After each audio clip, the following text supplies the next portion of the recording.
Assalamualaikum warahmatullahi wabarakatuh. Alhamdulillah wa syukurillah la haula wala quwata illa billah. Rabbi sholli sadri wa yassir amri wahlul 'uqdatam min lisani yafqahu qawli amma ba'du. Bagi nanda-nanda semua, alhamdulillah di kesempatan hari ini kita kembali melaksanakan kegiatan pembelajaran materi sejarah yang kemarin minggu lalu sudah kita menjelaskan pengertian tentang sejarah dan juga perubahan-perubahan di kurikulum 2013 yang berkait dengan zaman pra sejarah menjadi pra aksara.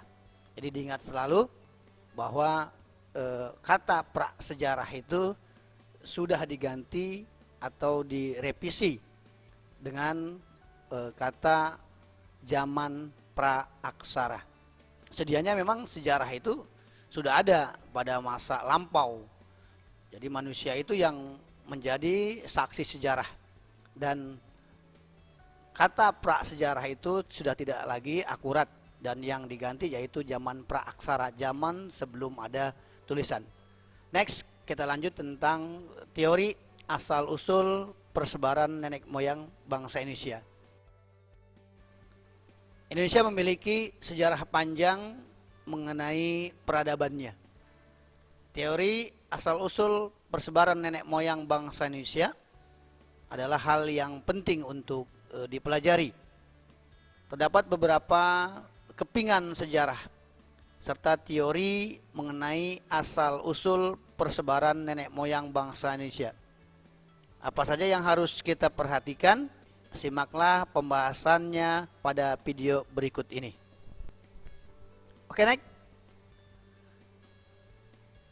Diperkirakan berasal dari daerah Yunan. Nenek moyang bangsa Indonesia meninggalkan daerah Yunan di sekitar hulu Sungai Salwen dan Sungai Mekhong yang tanahnya sangat subur. Diperkirakan karena serangan dari suku bangsa lain atau bencana alam. Orang-orang Austronesia yang memasuki wilayah Nusantara dan kemudian menetap disebut bangsa Melayu Indonesia. Mereka inilah yang menjadi nenek moyang langsung bangsa Indonesia hingga sekarang. Bangsa Melayu itu dapat dibedakan menjadi dua suku bangsa, yaitu Proto-Melayu, bangsa Melayu tua, dan Deutero-Melayu atau bangsa Melayu muda. Next, Proto-Melayu, yaitu bangsa Melayu tua, adalah orang-orang Austronesia dari Asia yang pertama kali datang ke Nusantara pada sekitar tahun 1500 sebelum Masehi.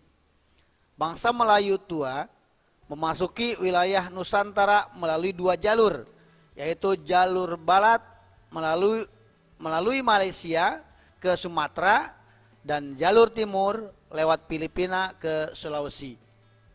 Bangsa Melayu tua memiliki kebudayaan yang lebih tinggi daripada manusia purba. Kebudayaan bangsa Melayu tua disebut kebudayaan batu baru atau Neolitikum yang pembuatannya sudah dihaluskan.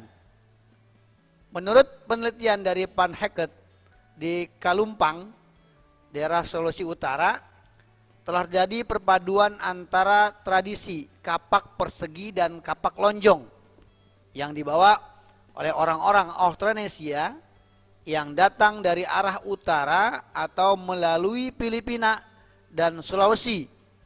Suku bangsa Indonesia yang termasuk anak keturunan bangsa Proto-Melayu adalah suku Dayak dan suku Toraja.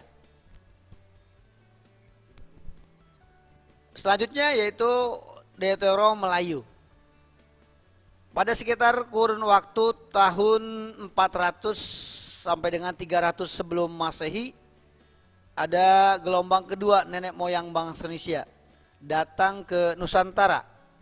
Bangsa Melayu muda Deutero Melayu berhasil mendesak dan berasimilasi dengan pendahulunya, yaitu bangsa Proto Melayu. Bangsa Deuteron Melayu memasuki wilayah Nusantara melalui jalur barat.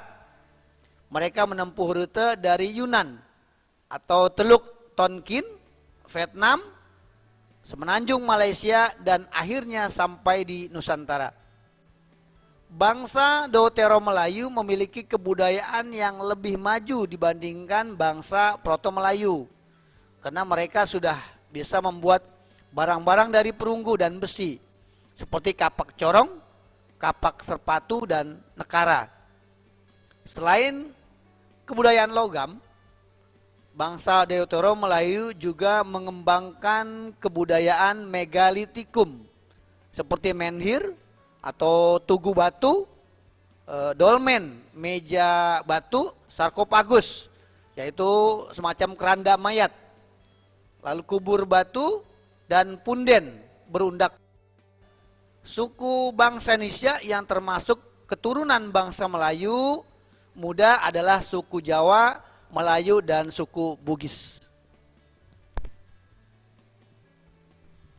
Oke, itu materi yang pada kesempatannya ini sedikitnya mungkin bisa kalian memahami asal-usul dari nenek moyang bangsa Indonesia dan keturunan-keturunannya hingga berpengaruh kepada kebudayaan-kebudayaan bangsa Indonesia hingga sekarang.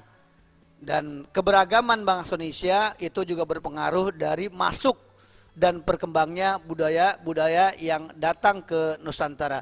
Demikianlah. Assalamualaikum warahmatullahi wabarakatuh.